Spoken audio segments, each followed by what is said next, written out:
Hello guys, मैं हूं हर्ष और आप सभी का स्वागत है हमारे यूट्यूब चैनल हर्ष राज इलेक्ट्रॉनिक पर। जैसा कि आप देख रहे हैं, आज हम बात करने वाले हैं ल्यूमिनस नियो इको वॉट पर। और आज हम इस वीडियो में जानेंगे कि इसका फैन कैसे काम करता है और फैन ना काम करने पर कौन कौन सी समस्या आ सकती है। और हम जानेंगे कि इसकी फैन ड्राइव कहाँ से और कैसे आती है।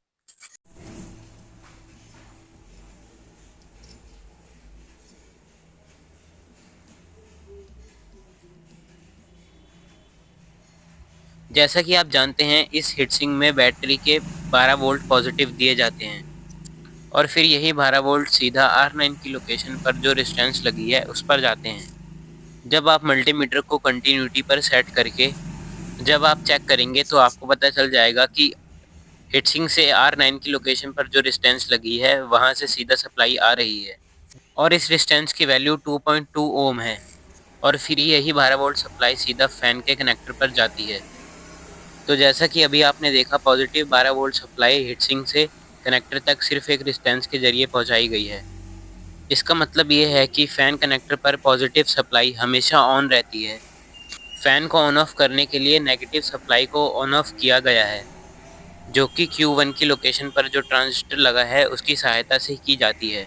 और इस ट्रांजिस्टर को ऑन ऑफ कैसे किया जाता है, अब उसके बारे में जानते हैं।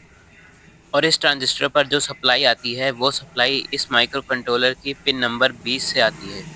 आपने बहुत सारी आईसीयू में देखा होगा कि जहाँ पर कट का निशान बना होता है वहीं से काउंटिंग स्टार्ट होती है, पर इसमें तो 2 कट के निशान बने हुए हैं।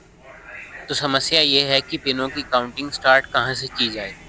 आप देख सकते हैं कि मदरबोर्ड पर यहाँ पर एक गोल निशान बना हुआ है, तो हम इस माइक्रो कंट्रोलर की पिन की काउंटिंग यहीं से स्टार्ट करेंगे। और आप देखेंगे कि यहाँ पर है पिन नंबर 20, जो कि फैन को ऑन ऑफ करने का काम करती है। जब ये इन्वर्टर चार्जिंग करता है या फिर लोड चलाता है तो ये पिन नंबर 20 लगभग 4.9 वोल्ट सप्लाई देने लगती है और फिर यही सप्लाई सीधा रेजिस्टेंस पर जाती है, जो कि R11 की लोकेशन पर लगी है और इस रेजिस्टेंस की वैल्यू 1K है। और फिर यही सप्लाई इस रेजिस्टेंस के जरिए होके सीधा ट्रांजिस्टर पर जाती है, जिससे कि ये ट्रांजिस्टर ऑन हो जाता है और ये कनेक्टर पर नेगेटिव सप्लाई को ट्रांसफ़र करने लगता है और फैन भी ऑन हो जाता है। अगर आपके इन्वर्टर का भी फैन नहीं चल रहा तो आपको चेक करना होगा R11, Q1 और R12। R12 की लोकेशन पर जो रेजिस्टेंस लगी है वो 10K की है, जो कि ग्राउंड से कनेक्ट है।